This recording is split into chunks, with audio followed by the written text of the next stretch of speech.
Dalam sebuah hadis Nabi SAW, riwayat Zaid bin Thabit radhiyallahu taala anhu, apabila beliau mengatakan tasaharna ma'an Nabi SAW, kami bersahur dengan Nabi SAW,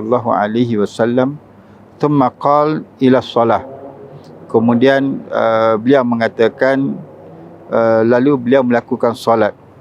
Qultu, maka seorang sahabat bertanya kepada Zaid bin Thabit, kam kana bainal azan was sahur, berapakah jarak antara azan dan juga sahur? Maka beliau mengatakan qadru 50 ayat, kadarnya ialah 50 ayat. Hadis ini diriwayatkan oleh Imam Bukhari rahimahullah.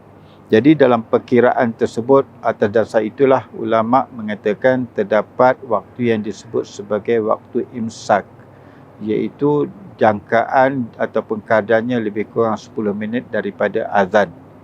Berdasarkan itu jugalah sebagaimana kata Al-Hafiz Ibn Hajar, bab perkiraan antara jarak sahur dan solat subuh, iaitu selesainya sahur dan memulai solat. Sebab yang dimaksudkan adalah perkiraan waktu meninggalkan makanan sehingga bersolat, dan kadarnya disebut dalam hadis tersebut ialah 50 ayat.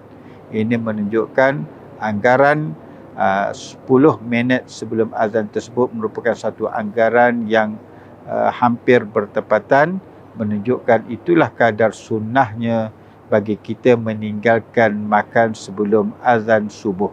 Walau bagaimanapun, bagi mereka yang terlambat, masih lagi mereka boleh makan sehinggalah apabila azan subuh, maka hendaklah mereka berhenti daripada mengambil sebarang makanan. Sekian, wabillahi taufiq wal hidayah. Assalamualaikum warahmatullahi wabarakatuh.